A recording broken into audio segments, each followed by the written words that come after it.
I was gonna say that I'm going to add notes to everything that comes through to my best ability, just to give you some feedback. I know that some of these assignments, like this one and probably the next little one, are not going to be like big composition assignments, but I'm glad that some of you are running with it and making something really interesting, because that's what you should be doing, is also practicing your composition chops while you're doing that. So that's fantastic. Now, let's go in here to the MUSI score. And I want us to make another score all together, but we're gonna make some changes to it and then talk about some forms. What's musical form? When someone says that in theory class, what are they talking about with musical form? Any ideas? It's not a form you fill out to declare the major. Definitely not that.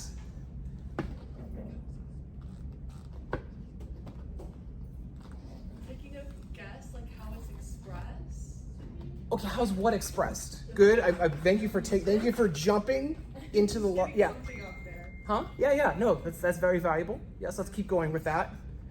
Musical form. What if I told you that the piece of music had an AABA form, or it had an ABCBA form, or that it was a sonato allegro form, or that it was some kind of rondo, or that it was a binary form, a minuet binary form? Well, what if I told you that? What I'm describing is how things are arranged in a piece of music, how an order of events are arranged. So your last assignment was to write, if you haven't done it, by the way, this is due tonight before midnight. Otherwise it'll turn into a pumpkin. This assignment was just 16 measures. Some of you added repeat signs and things. It's like, oh, okay, interesting. Now with repeat signs, there's a little more information coming around. So let's go over some of these layout forms, and I'm gonna use some usage examples to try and describe different ways you can arrange a composition. Before I do that, I remembered this. I was lying in bed last night and I realized that it's never dark enough. I realized that we have been working in one style of font so far, which is kind of the default one that comes with MUSI score. But if you click on jazz, then you get the jazz one. Has anyone done that? You get the Cool Cat font. I need to do a screen recording. Boom, boo-doo, boo-doo, boo-doo. And we'll have two angles, split screen, like Brian De Palma. Any film fans in here? Any film people? Yeah? Yeah? Okay. De Palma, split screen, Dress to Kill. Anyway, okay, so start the recording. So this is a little thing that if you're writing a Cool Cat jazz chart, I'm sorry I have my back to you, it's just the way this room is set up, because I didn't want to like talk to you like I'm talking to a screen, right? This is like a YouTube video with a live experience. So if I write in here various notes, notice that it's Cool Cat jazz font. Looks a little different. I know this sounds a little weird, but I'm serious, if you give like a jazz combo or a jazz big band the normal font, they'll like look at you funny. I'm totally serious. It has become such a thing that people expect jazz scores to have a similar font to this that's not so squared off and straight. It's a weird, we're talking about that intersection of like technology and culture, and this is a great example where like the way it's written actually kind of has some kind of psychological effect on how it's interpreted. I'm gonna say that again, that the way it's written, right? I don't mean the content, like literally the font will have an effect on how it's interpreted. It's weird, man. And so I'm serious, just even in the ways that the phrasing is shaped and the little doots and the dats and the booba da beep bop bop is gonna happen differently because of the way the font looks. That's just a little pro tip. if you're ever writing for that kind of ensemble, it's recommended to use that font. Where does that font come from? Anybody?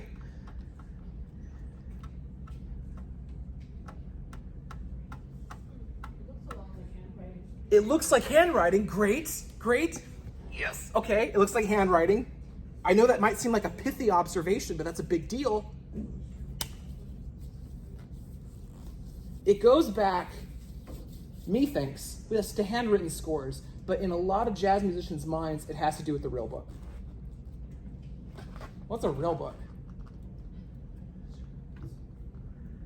Well, at the risk of being confusing, a real book is a fake book. Anyone know what a fake book is? I see nodding. Would you care to share? Take the load off, share the load, please, because I'm doing all the teaching today. I don't know how to describe it, but it's kind of like a collection of pieces that's like handwritten, and there's like chords and all that good stuff. Yeah, they're often they can be handwritten, that's true, and the earliest ones that are so influential were, I don't want to say the earliest, but the ones that made a big splash were handwritten. You said that it has stuff in chords. Like chords for like solo, like improvising. Yeah, chords for improvising. What's improvising? Making something up on the spot. Yes, just like I'm doing right now. Awesome. No, but in musical terms, it's improvisation. Just making up the music. Now, there's a whole language to speaking that, and there's such things as free jazz where you're just letting it rip and using big ears and listening to everyone around you. That's true too. But how would we make something like that? Well, another formal term that we need to discuss is lead sheet. That the contents of a fake book are lead sheets. And what I'm going to do is, because this is for educational purposes, YouTube, I'm going to show you this document. No, I have it under here. Sorry. Boom, ba-doo, ba-doo, do. Okay, this is for educational purposes, YouTube. Okay, this is the one. This is not an illegal real book. This is a legal real book where the royalties have been paid. So the first real book was made by Berklee College of Music students. Oh gosh, late 70s, 80s? I'm forgetting my dates exactly. But it looked kind of like this, where it was like handwritten-ish, right? And it's kind of messy, and they copied them on bad copiers, and then they sold them out of the back of their car for a profit and paid royalties to nobody. Right? I actually have two of these. There was a time where people were looking for them and trying to burn them, just hilarious to think about. But now it's legit, because like in this case, the estate of John Lewis has been paid a royalty for the printing of Afternoon in Paris. And this is a lead sheet format. Let me turn down, bless you. Turn down the sound so we're not interrupted by notifications. Lead sheet format. What is on here? And I'm asking you to state the obvious. I want you to state the obvious. What's on here? Huh? Yes. But like chords? Notes. Chords and notes? Yes, a clef. There's a repeat sign. First ending, huh? There are accidentals, flats. In this one, there are no lyrics, but there could be. Fine doesn't mean fine. It's not what it says. Fine. What does fine mean? The end. Yes. The end. Finished. Okay, good. It has little double bars to detonate the different sections of the piece. But that's it, though. It doesn't tell you the rhythm of the chords. It tells you the harmonic rhythm in theory terms, like how long does each chord last, right? Tells you that. But it's pretty much devoid of articulations. It, like I said, doesn't tell you the rhythm of how to play the chords. It doesn't tell you what voicing of the chords to use. If you're a bass player, it doesn't tell you how to play it really, short of just saying swing, which does infer kind of a 4-on-the-floor walking bass line, but that might not necessarily be how it's interpreted, right? And even then, the rhythms are merely suggested. Because if you play it exactly as written, that's square. Not a cool jazz cat if you play it as written like that. You got to embellish that melody and the rhythm a little bit, and that's what all the greats do. Including, but not limited to, even sometimes changing some of the notes. Some of these lead sheets historically can be also a little bit wrong, so be aware of that. But this is what is referred to as a lead sheet. And sometimes they can have lyrics if the song has lyrics, but it's intended for you. Why is it called a fake book? It's intended for you to be able to fake the song. If you don't like really know it, you can read it off of this to give you an idea about how to improvise your way through it.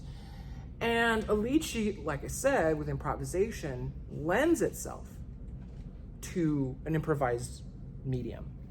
Does that make sense what I'm saying so far? It's telling the musician, I want you just to kind of do this melody and do these chords, but you can change those things, but this is the rough outline recipe of the piece. Make sense? Yes, okay. Now, we tend to think about lead sheets as being like in jazz world. I tend to think about that first, but they're not limited to that. There's rock and roll lead sheets. If you ever go on any of the sheet music websites, you can download like Hey Jude by the Beatles with guitar chords on top of the staff, and it has like the sung melody and then the guitar chords strummed, and sometimes a suggested piano part if you're playing piano on it. And yeah, that's a version of a lead sheet. So today, I do want to talk about making a lead sheet because I do want you to do that. It doesn't have to be long or complex, but that'll be our assignment due for next week. And when I say complex, these lead sheets are fairly complex with these chord changes. By the way, when I say chord changes, I mean the chords themselves changing from one to the next. That's cool cat jazz lingo for you. Some of them are a little simpler. Yeah. You might be asking yourself, Dr. Welty, where can I get a resource like this? Well, you can get it from your local music store and buy the print version. I have to tell you, I'm recommending that you do not do this. Do not. Do not go to Google and type in Real Book PDF. And then, whatever you do, if that accidentally happens, do not click on the link that has the PDF. And then if you accidentally do that, like if your cat's on the keyboard or something and it messes everything up, do not save the PDF. Okay? So, just to be clear, I have to say that. Anyway, yeah, so that's my little PSA. So how do we go about creating something like this? Now, okay, I know I was being a little silly about the jazz font thing, but you don't have to use the jazz font thing. I'm not gonna twist your arm and make you use the jazz font thing, right? But if you want to, you can. How did I do that? Let's close this, close, do not save, new score. And I encourage you to do this on your device or on these computers. They have new score on them. If you don't see it, you can command space to find it and do that. So here I click on jazz and a jazz lead sheet, sure. There's also instrumentations for big band and jazz combo. That's for another day, another time. Let's make a jazz lead sheet, and I'm just gonna leave it in C major.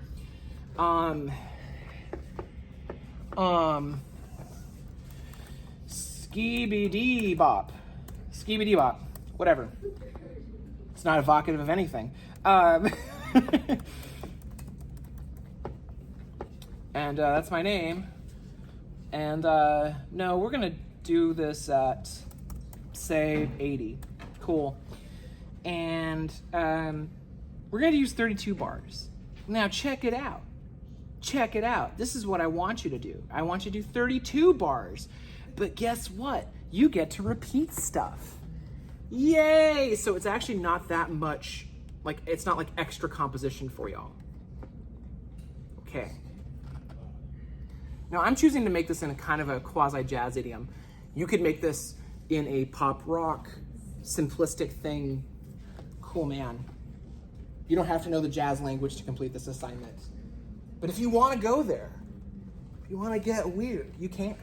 So I'm going to write a little melody. But the thing that I really care about is formatting this in a way that musicians can read it and not like want to destroy you as an arranger, right? Because it's not easy keeping clients when they want to destroy you for your arrangement, right?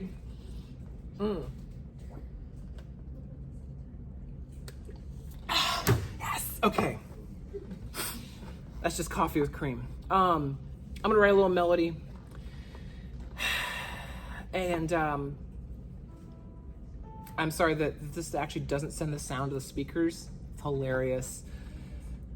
But I'm just gonna write Buddha, Buddha, Buddha, Buddha, Buddha, beep-bop. Cool. Cool. Well, copy, paste. Buddha, Buddha, beat up. Now, check it out. Check it out. This is the part that matters today. Okay? There's a lot of stuff that matters, but this is one of them. So, what I'm gonna do is I'm gonna select these 4 bars. Let's listen to my cool 4 bars.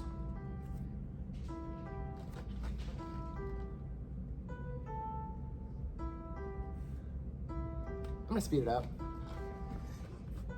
I'm gonna speed this up. Sorry, I was really attached to the 80, and then this came to me, and I was like, no, it's gonna be 140.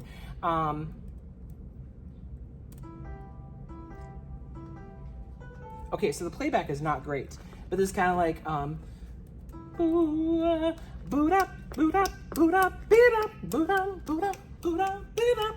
Okay, it's hip. All the hip kids, I tried to say kids and cats at the same time, are into it. So now, this is important. If I keep filling up this system, by system I mean line, this line of music, it might end up being uneven. I have 4 measure phrases, 4 bar phrases. Does anyone already know, how am I gonna make it so only those 4 bars are on the top? Can you hit enter on the last measure? I could do what? Hit enter on the last measure? I'm only using this right now. If only. I wish. Yeah, you can like do it that way. Let's do this. Boop, I select them, and then we're gonna go to format. So I selected my measures, and I'm gonna go to format. And I'm gonna go to add remove system breaks. And then I'm gonna say, I know it's really small, but I'm gonna say break systems every 4 measures. Kablam! And it added this little symbol to indicate that there was a system break. I'm gonna go do that again. I'm gonna do it again. Do it again. Undo. Okay. Buddha, Duda, Duda, Duda, Duda, Duda, Dida. It just keeps speeding up in my brain. I select the 4 measures. Then I go up to format, add remove system breaks. Boom. Now that is really neat. I don't mean like, gee, that's cool. I mean like that's actually really well organized. Because you have to imagine that somebody is at a cocktail lounge, right? And some person who's been smoking cigarettes all night comes up and says, "Can you play Skippity Bop?" And they don't know what that is, but they have it in their book, and they open it up. And when you tell them, "Hey, look, there's a 4-bar phrase, and those 4 bars are the entire first system," that makes it very clear and easy to see, right? You're doing them a solid. You're telling them this is a 4-bar phrase, and subtly you're saying play it as such. Let's do that again. So then I'm gonna make another. So I have this Buddha, Buddha, Buddha, dee-da, Buddha, Buddha, Buddha, dee-da.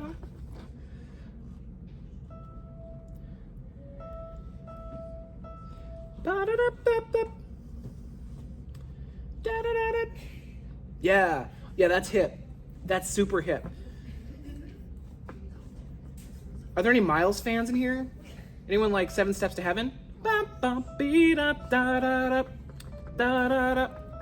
Okay.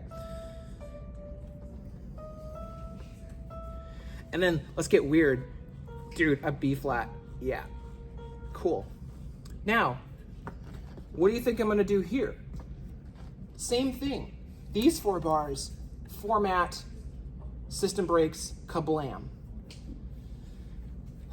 That is so clean. Okay, now go here. I want to repeat those 8 bars. I want to repeat those 8 bars. How do I do the repeat on 8 bars? The palette. Did you remember the song? Did you think of go to the palettes? Go to the palettes. Boom. And we need repeats and jumps. Rock on. Repeats and jumps. Yep. First bar, repeat. Last bar of this phrase, repeat. Good. That part's repeated.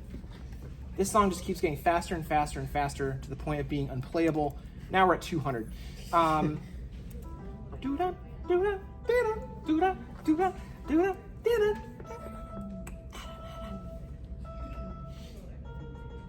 And then it's gonna repeat, right? I'm sorry, it's still a little warm in here. Yes. Sorry. I know that. Yeah, I know. That would have been horrible. Everyone would have been falling asleep, including me.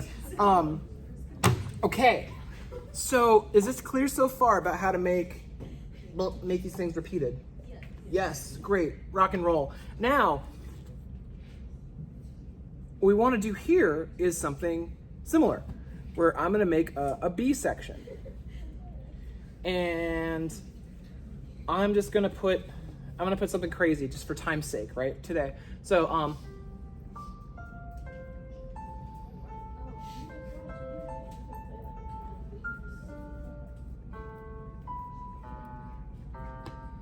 whatever, man. I just want to get through this. I just want to get through this. Okay.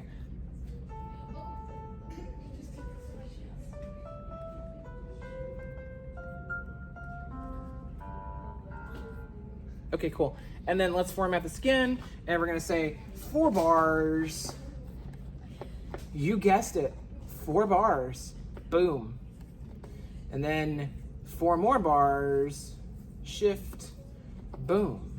Oops. Wrong thing. 4 more bars. System break. Boom. And then we don't need this measure. So be gone. Now, this is the B section. What do I mean by B section? It does not look like the beginning. It is not the material from the A section. Are we sure it's not? Let's hear it to find out.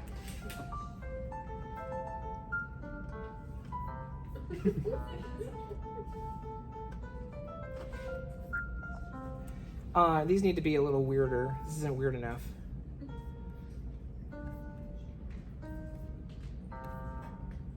There we go. That's gonna dress it up nicely.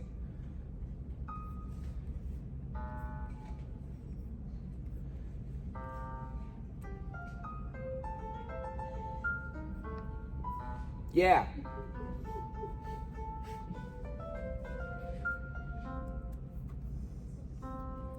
Cool. Okay. So, great. We did it. Woo! Okay. But wait, there's more. There's more. Now, how with bar lines am I going to show that this section ends and something else begins? Huh? Speak up, please. Yeah, we're gonna use a double line, not the just to be clear, not like the big, here, I'll show you. You're right though, it's a double line. Bar lines. Now, this one right here, the final bar line is like the end of the piece. I know that's not the one you said, but I'm just being clear for everybody in the room. That means like we're done, it's over. But if I go this one, little thin dogs, right? Then that means that this is the end of a section, but we're gonna keep going. That's very, very helpful to musicians reading your music, even if it's on like the subtle psychological level where it's like, oh, this section's over, something else is coming.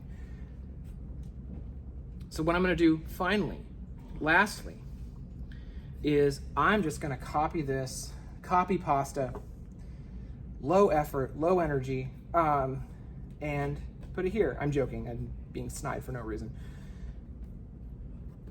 Boom. And let's condense this dog into, why are they always dogs? Let's condense this one into, let's see how this looks. No, I hate it. I hate it so much. No, forget what I said. What a shame. I'm gonna select all of this and then do system breaks every 4 measures. Boom, it did it for me, there it is. Go here, add my final bar line, and then I need to go up here and do remove empty trailing measures. If you already submitted your assignment and there were empty trailing measures, I didn't take points off for it. I'm not playing that game. But it's super pro to get rid of the empty trailing measures. Because then that's it, that's our music, that's the sheet. Man, look how neat that is. It's so clear how Skibidi Bop goes. We play the A section 2 times, we have a B section, and then we play the A section again. Wow, so now we need to harmonize it. If you're new with this, that's cool. That's great, I'm glad you're doing this. You can stick to very conventional chord changes. And you can go Command K. Can't select a bar, I gotta select a note. Command K. And Command K is the shortcut, the hotkey shortcut for putting in a chord change. So I could be like, C major. Haha, how nice. Now, MuScore will sustain that chord until you have another one. So if I'm thinking in a pop idiom, I'm gonna put A minor 7. It's a little hard to hear the way the arrangement is on these tiny speakers. Oh man.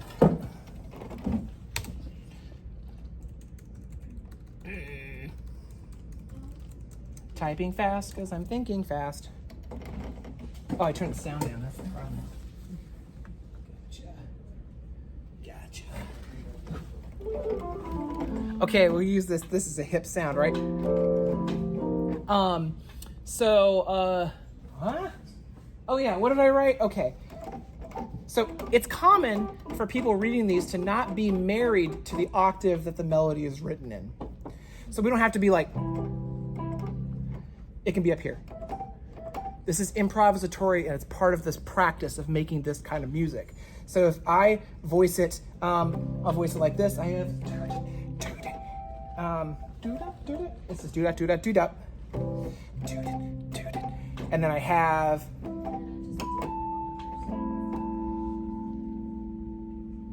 that's what that would sound like. Just to play it for you because little speakers. Technically what I've written is oh, sorry, B-A, right?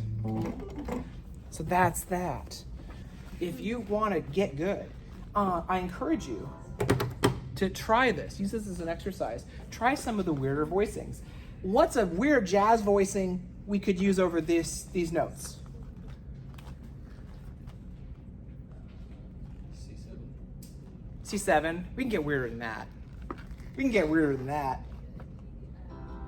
I'll keep going with the C idea though. Okay, I'm gonna plus 1 and say C9 sharp 11. Ah, there we go. Bop. Sorry, the sound is what it is in this room.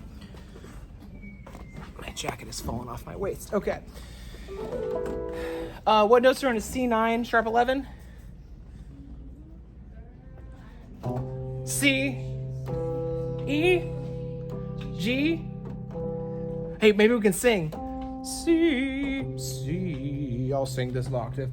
C, E, G, B flat, D, F sharp. Because this chord change infers a flat 7th, which is a C7. 1, 1, 3, 5, flat 7, 9, sharp 11. Yeah. If you have questions about that, you can watch my video. You can watch my video on my YouTube channel. It's on the class website that explains that. And this is a video I made for this class. I made it for you. So if you want more information about that, be my guest. Now, nothing beats good old-fashioned experimentation with this. So there isn't time, unfortunately, for me to go through kind of hard, fast rules about jazz harmony.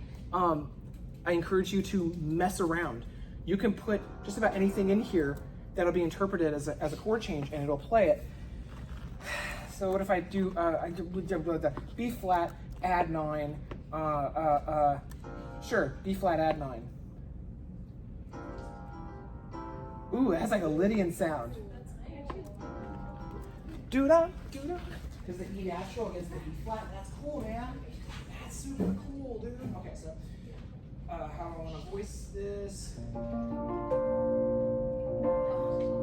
That's the add 9 part. Pretty cool, man. Yeah.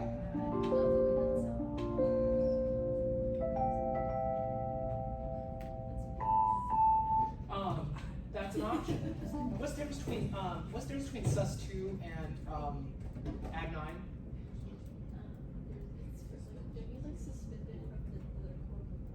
Yeah, so the sussy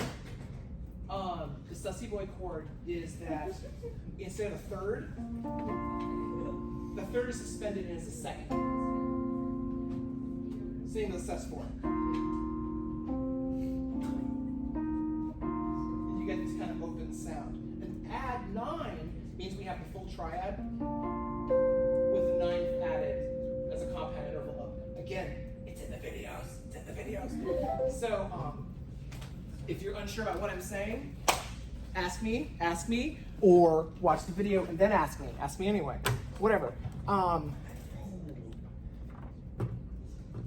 So, plugging that in. It's not necessary for us at this point to be adding rhythms here. I want us just to leave this as that is, and just understand that whoever's reading this is going to interpret it and make their own decisions. That's cool. If you're repeating a chord in this style, you don't have to put anything. So if I want this A minor 7 to keep going, just leave it blank, because it's A minor 7. I'm gonna say that again. If you're not changing chords, you don't need to write another chord here. It's understood that that's still A minor 7. Okay. Now, this is an AABA form. Because I have 2 A's, a B section, and then a return to the A section. It is understood in this style that after you play the melody that we call the head, you go back and you improvise on the chords throughout the form. In a jazz style, you play the form down and then improvise over it. That's not always the case in certain pop styles. Some pop styles might have things like a verse, a chorus, a bridge. Those become something different. If you were notating those, let's start another one real quick, real fast. I'm not gonna go crazy through it. But this is a great example of a jazz chart. Save the computer. I'll post this later so you can access this resource. And you could even use this as a template and then change everything. Hint. So, yeah. Now, let's say you were gonna do like a more conventional pop song. Well, let's close this. Let's make a new one. And I'm just gonna use treble clef starter. Let's do key of C major. Keep it easy, 120, whatever, man. And then we'll have a super easy melody that goes bum bum bum bum bum boom bum doo. Repeat it again. Copy, paste. And then it ends on a cadence that sounds nice. Okay, great. Let's hear it. 5 5 5 6 5 3 5 2 5 5 5 6 5 3 2 1 3 2 1 3 2 1. Sing it. Anyway, there it is. Call me voice. No, I don't. I want. I want this. This is what I heard in my head. Yep, cool. And then I'm gonna put chords over it. I'm gonna put a C. And then I'm gonna put a G. No, let's make it weird and put an F. And then we'll put an A minor. And this is what I heard was G, C. That's what I heard in my head. So.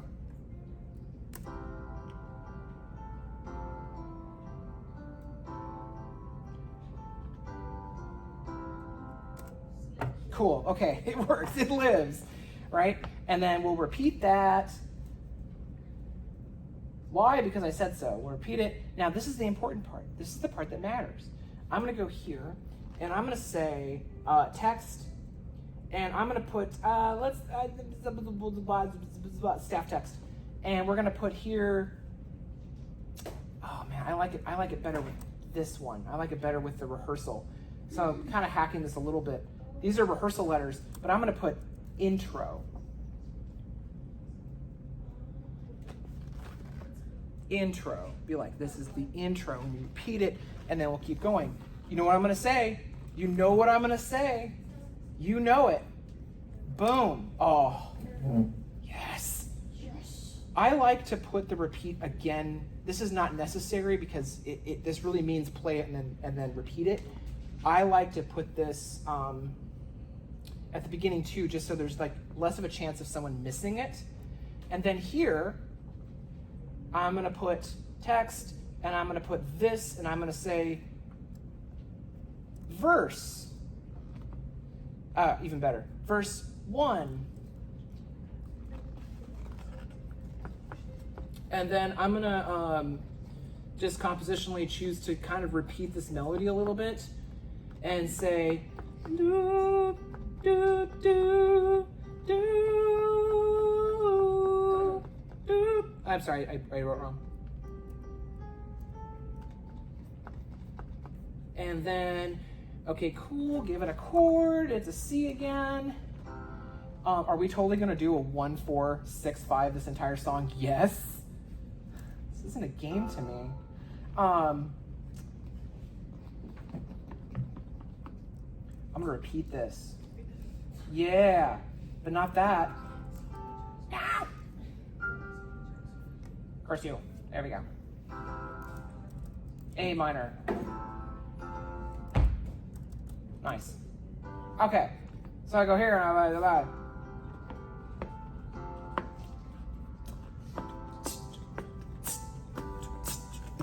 okay, it lives, right?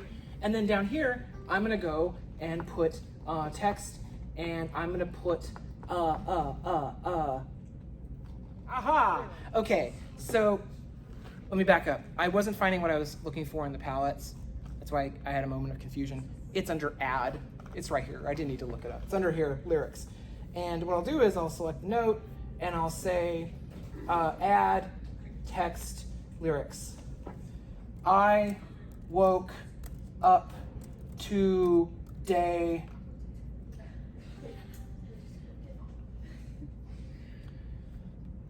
and I was a fish. Whatever.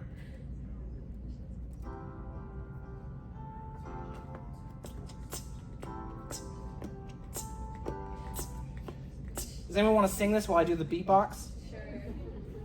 I woke, there's I woke, I'm ready to go, I woke.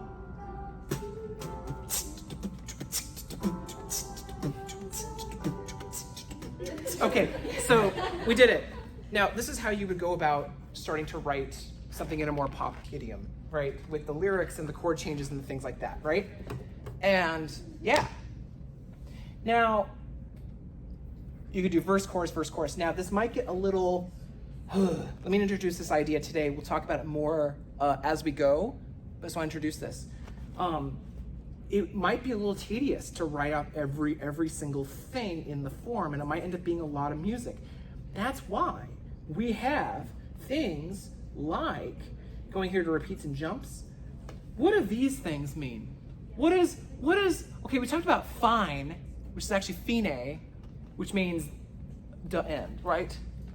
This is it. But what's this one? Looks like a crosshair. Hint, it's right there. Hint, it's helping us. It's so small. Coda. What's a coda?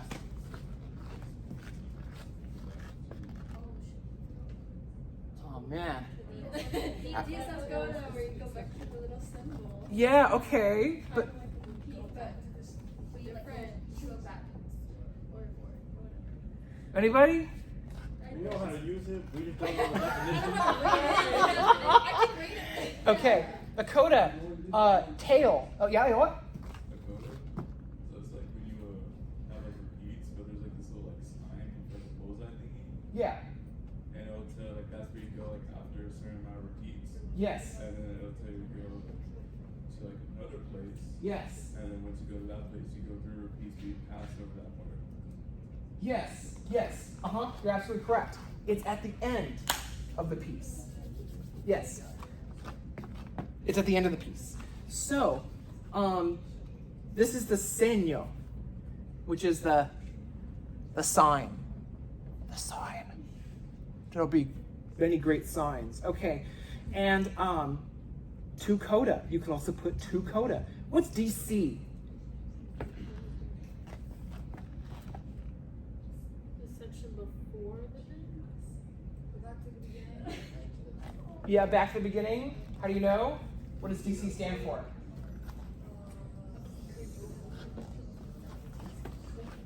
Is it the capo? Huh? Is it the capo? Da capo. Yes, da capo. You were absolutely right. Yeah, but da capo to the head, to the top, right? Da capo. Yes. DC means da capo. If you're a guitar player, you're like, yeah, man, da capo. Like, but actually, if you think about the word capo in guitar land, it really is capo, and it's like a new nut. It's like a new head for the guitar that shortens it. That's what it means. Yes. There you go. And so these symbols, oh, sorry, one more. DS is da segno. Go back to the sign. Okay, so what this means is, let's say, hypothetically, I've gone through verse 1, verse 2, I got this like banging chorus, right? And then interlude, yada, yada, yada. What I could say is, after that, I could say, I want to repeat the first verse again because it's just good songwriting practice. No. Is it though, Dr. Welty? But some people would say it is. Let's go here and put a sign. A sign. There it is. You have to select the measure. I made the mistake of trying to select the note. It's the measure. There's the sign. Yep. Now, let's say yada, yada, yada. We put down here DS. This means desegno, then to the coda. I woke up today and I was a fish. Paste, same melody.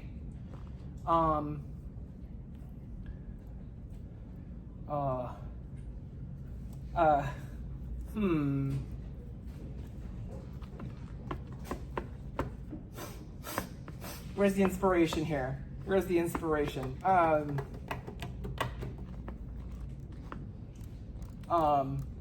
Scales and bubbles.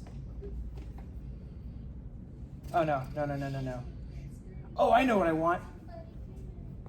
Yeah, no, we're on the right track here. Yeah, scales and bubbles. I know what I want to do. Forgive me, everyone. That, yeah, were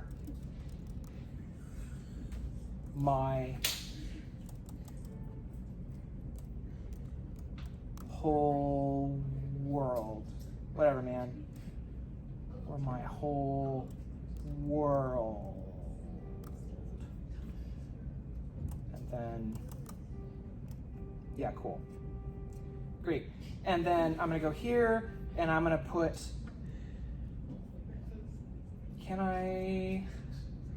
that's gonna look bad.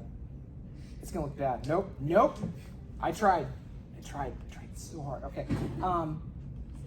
Now, let's say you get to this point and you're like, okay, that's enough of this nonsense. Coda. I'll put it there, whatever. Coda. That means that you jump to the part of the piece that is the coda. How do you notate a coda? Let's add some more measures. Let's add 8 measures. And what you do is, let's make it, we have 8 bars here, format, and 4 bars.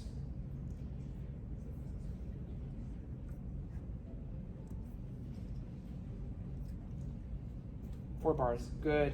And then right here, I'm gonna put, where are you?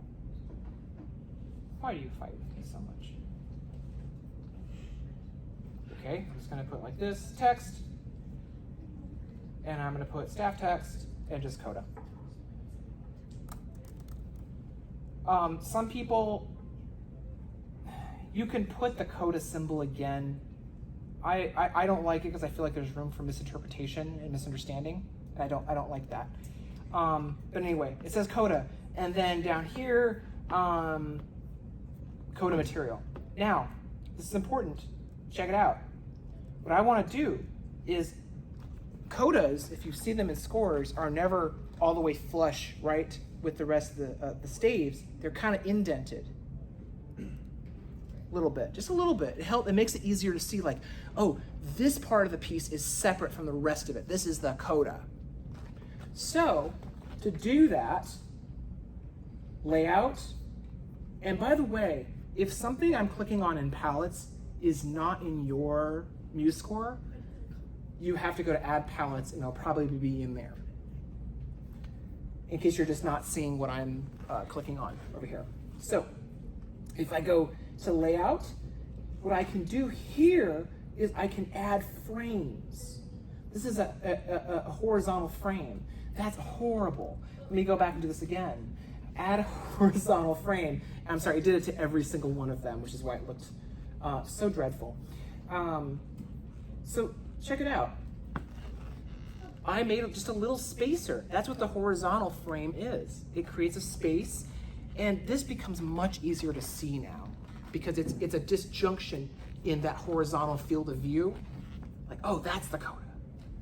So this is something you would want to do to make your lead sheet work if you were using a coda. I might add to this lecture with a video that I publish because there's still more to talk about. Let's take a break from this material and talk about some other stuff. This will be the, how am I gonna do this? I know, I have an idea. So, who knows what IMSLP is? Yeah? You can like download music. It's Napster again. No, what, no, but you can download, like, go on. Like you, well, okay. When I did it, that's how I can like look up like I put the cello piece, and you can like download it Yes. on, and you can print it. Right. So we're downloading a score. Yes. More accurately, yes, the score. Yes, not the. There are sound recordings available, but people use it mostly for scores, and the scores tend to be in PDF format. Let's go check out IMSLP together. Let's do it. Virtual field trip, imslp.org. Yeah, dude. So,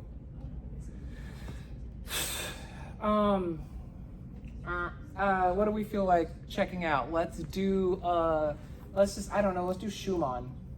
Anything Schumann related. That's great. List of works by Schumann. Any suggestions? There's a lot of good stuff in here. Let's do a piano quintet in E flat. Why not? From 1842. Now, I found a piece, piano quintet, opus 44 by Robert Schumann. And in here, I have scanned scores. A bunch of them.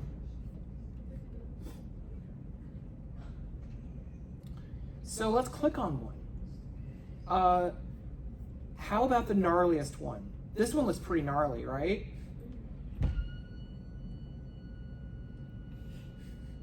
Nice. Okay. No, it's one of the computers is dark waking. Okay, so complete score. Click on it. Now, because I don't have a membership, it's gonna make me wait. It's gonna make me wait for 15 seconds.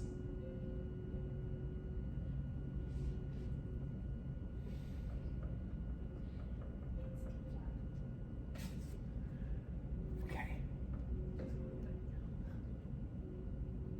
Yeah.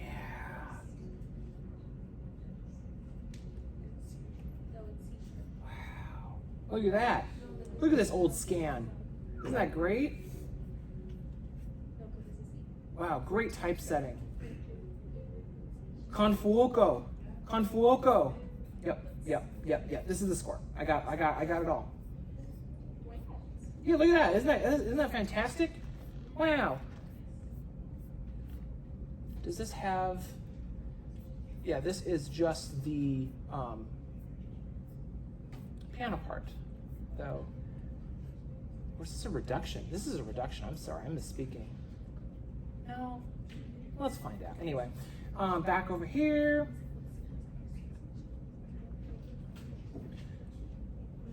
Oh, I see. Yes, that was exactly. I'm sorry, I'm a silly goose. That was just the piano part. That's what I thought.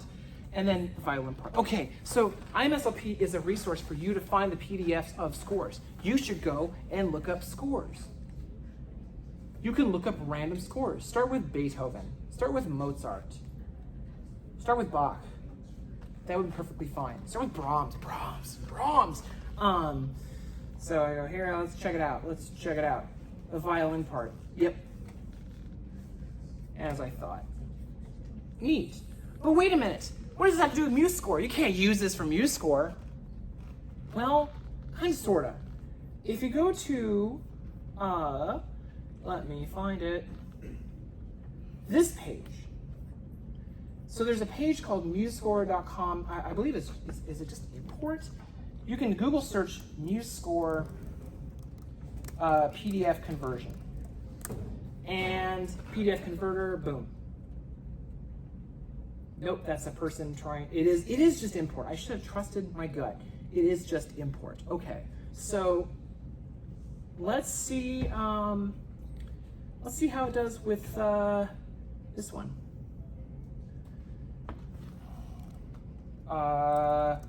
Whatevs. Save.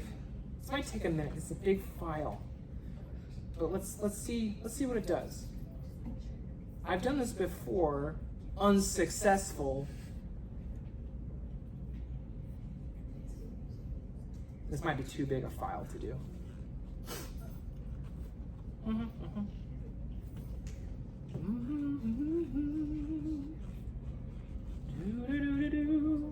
Nope, it's gonna fight with me. Okay, well, in any case, I'll do this. I did this one last night just to try it out again because I haven't used it in a minute in another MuseScore session, and it says, oh no, it's corrupted. Oh no, but you know what? Open it anyway, dude. Yeah, whatever. Hey, well, it's kind of a mess though. Look at that rest. It's doing its best to interpret the PDF.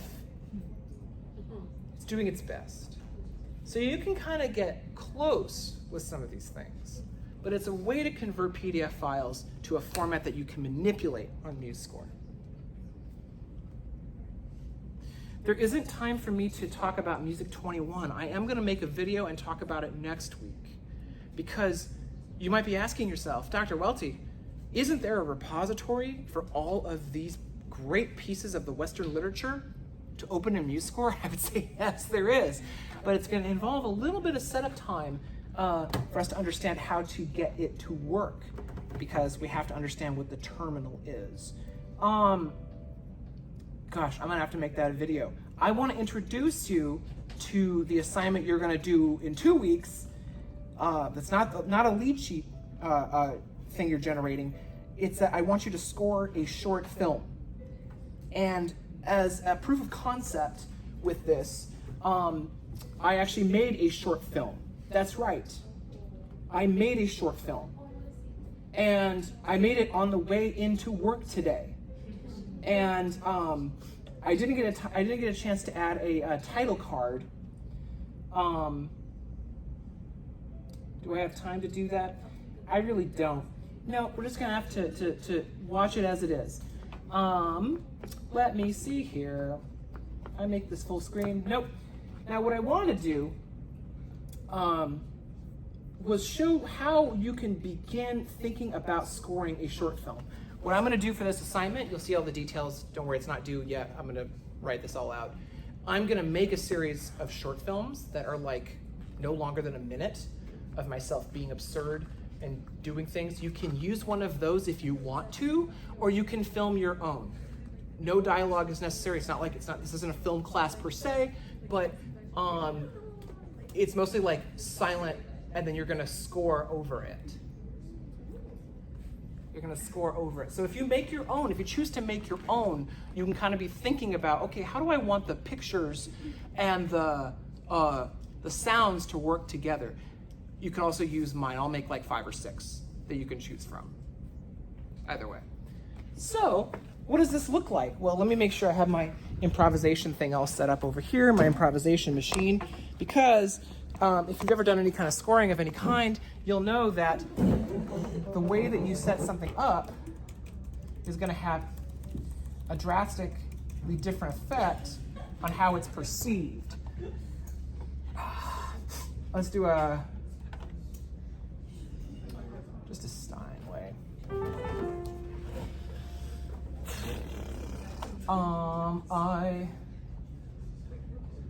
I want more of that. You know it.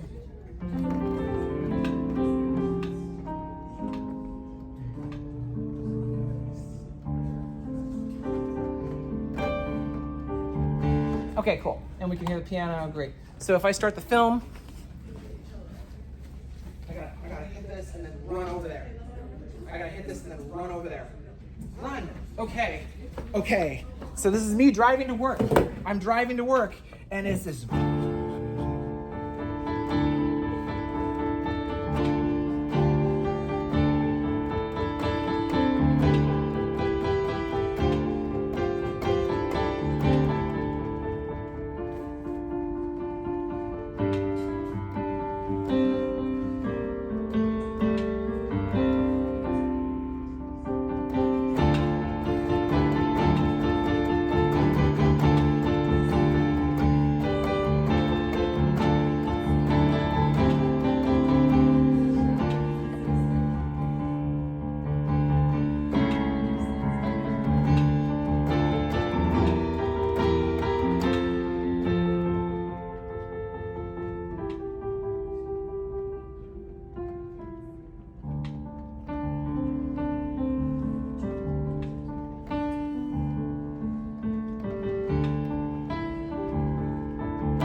Okay, great, masterpiece.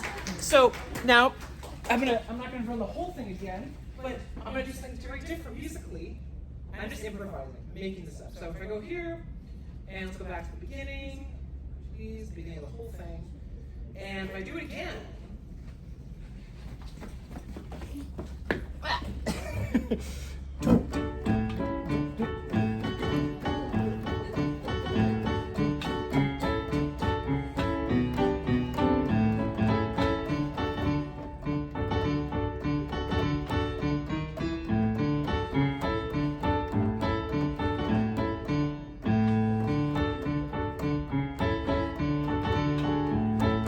right? You get the idea? It's suddenly very absurd and ridiculous, right? Or I could, oh man, it's an A24 movie now. Oh, it's so artistic. It's so artistic. Oh man, definitely gonna be at the Oscars.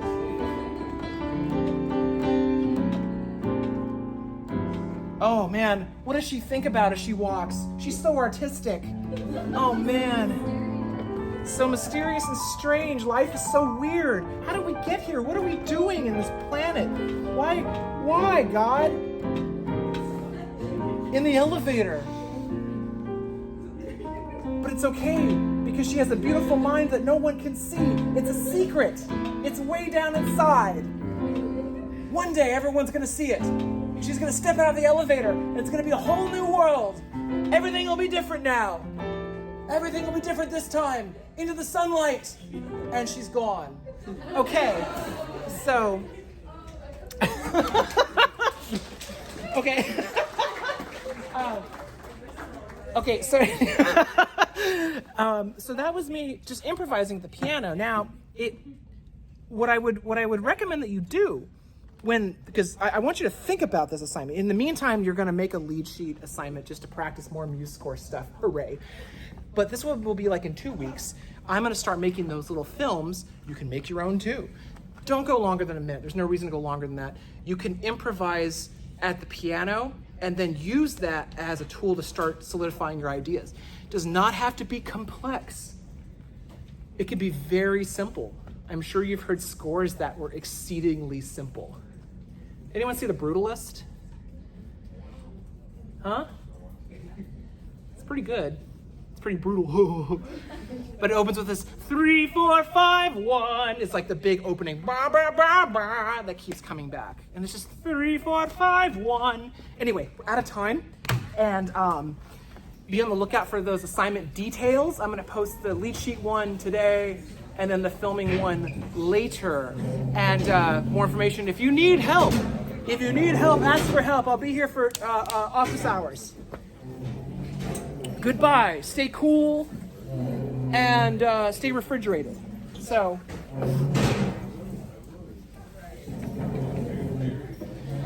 3, 4, 5, 1.